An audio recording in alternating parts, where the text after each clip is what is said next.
Among the many clinical activities that you might assist with or perform, there are several sinus irrigation procedures. We will demonstrate the Proetz Displacement Procedure for irrigation of the ethmoid sinuses, and the Antral Lavage Technique for irrigation of the maxillary sinuses. The Proetz displacement is a simple but effective procedure which you probably will be called upon to conduct by yourself. There are several clinical situations which might lead a physician to prescribe a Proetz displacement treatment. One typical situation might involve a patient with no previous history of sinusitis, who, a month or two after treatment for a bad cold and accompanying sinusitis, is still complaining of discomfort and a postnasal drip. The discharge material is yellow or greenish, indicating infection. The physician might diagnose the condition as residual infection in the ethmoid sinuses. An X-ray often shows a haziness of the ethmoid cells. These cells are located behind and to either side of the nose.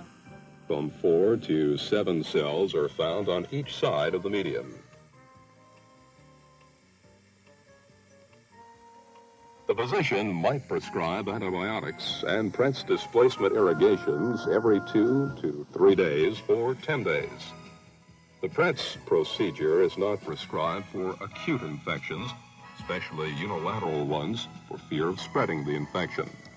The physician may perform the irrigation himself. It is not unusual for a busy physician to have a skilled technician perform the irrigation.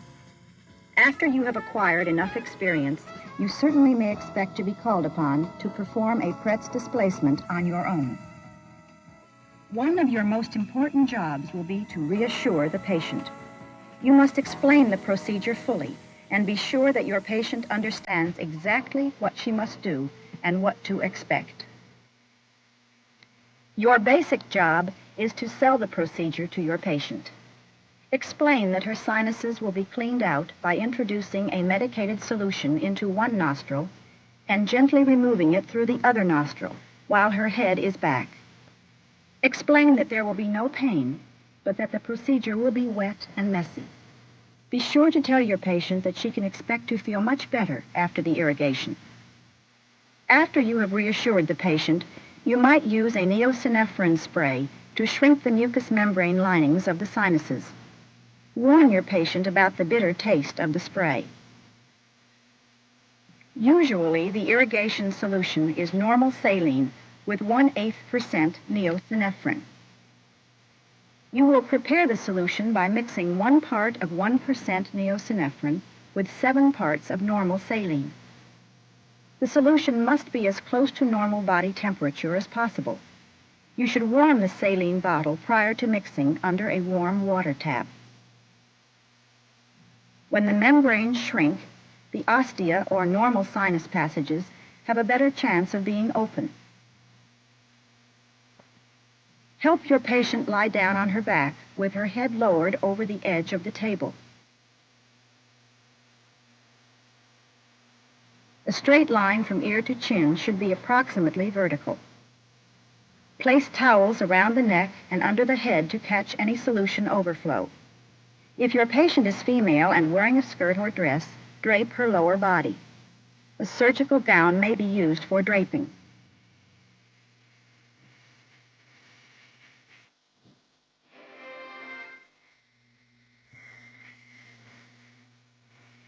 The solution is instilled into one nostril with an Asepto syringe. The solution is not forced in, but is merely allowed to flow in.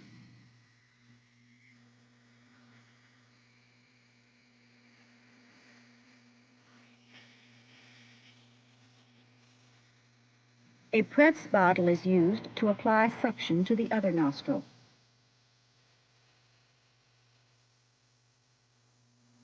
The nostril is sealed by the nasal tip.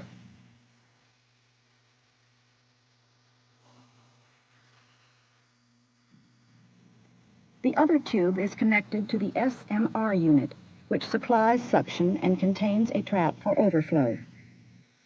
You must instruct your patient to say K, K, K while the solution is flowing. This builds up a negative pressure in the nasal cavity, which allows pressure in the ethmoid sinus cells to force material out. The first syringe full of solution that gets to the Proetz bottle will contain mucus, probably yellowish green. Some of this material should be retained for culture. The material used for demonstration in this videotape is dyed egg white. Real mucus and pus will look something like it, but the color and consistency will vary.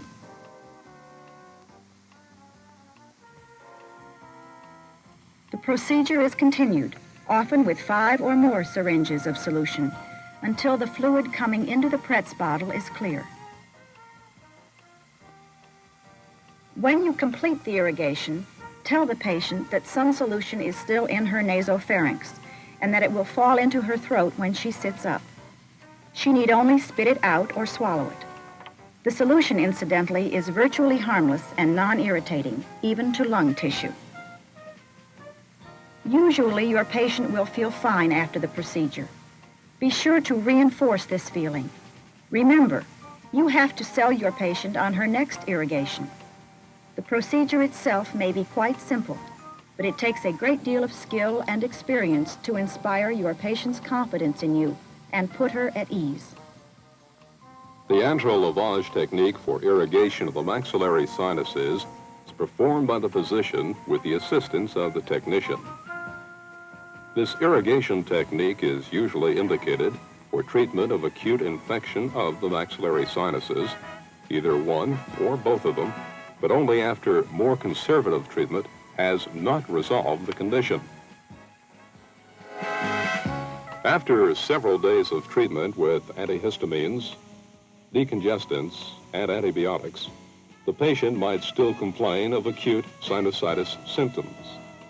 Her upper teeth might hurt, and there is usually tenderness in the cheek area. There may be some fever and possibly a purulent postnasal drip.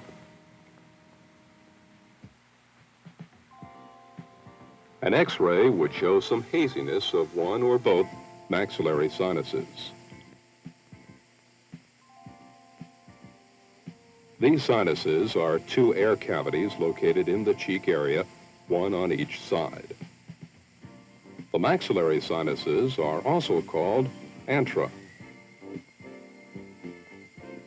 The medial wall of the maxillary sinus, or antrum, is usually thin enough to puncture in order to make an artificial opening for irrigation. When the conservative treatment has failed, the physician might perform an antral lavage in order to drain out the pus. The first step in this procedure is to explain to the patient what the procedure is and how it will feel. You will be assisting the physician throughout the procedure. You too should talk to the patient and try to reassure her. Tell her that she should expect immediate relief when the procedure is done. Place towels or other draping to protect the patient's clothing. Give her the basin and explain that it will catch the fluids as they flow out of her mouth and nose. The doctor will have already explained that the procedure will be uncomfortable and messy, but not especially painful.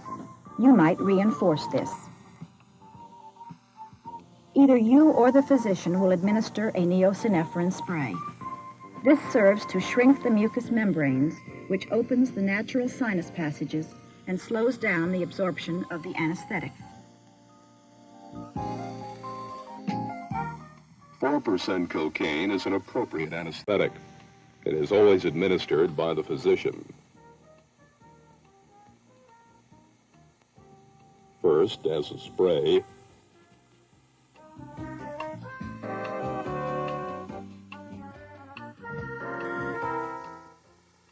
then on a cotton pledgelet, applied to the area which will be punctured.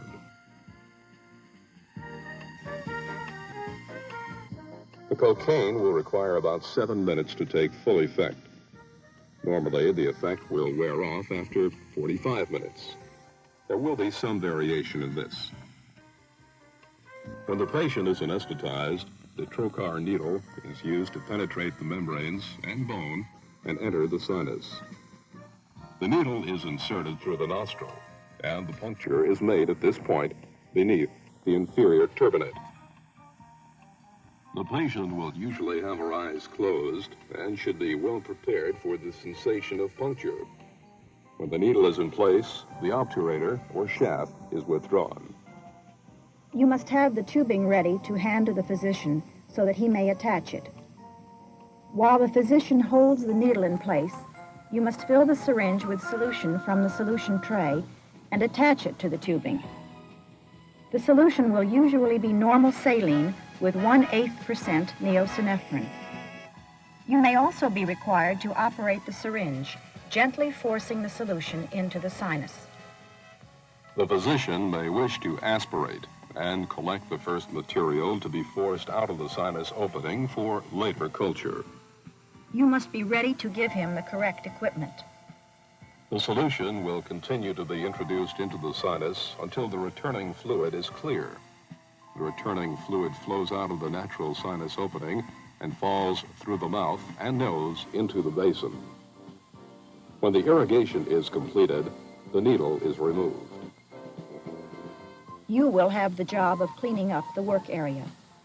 You may have to collect some of the material in the basin for culture if it was not possible to collect such material earlier with the syringe. Either you or the physician must warn your patient not to blow her nose for a while. This would force material from the nasal cavity into the sinus, possibly causing reinfection. Your patient should feel immensely relieved, both at completing the procedure and at the elimination of pressure and pain in her sinus.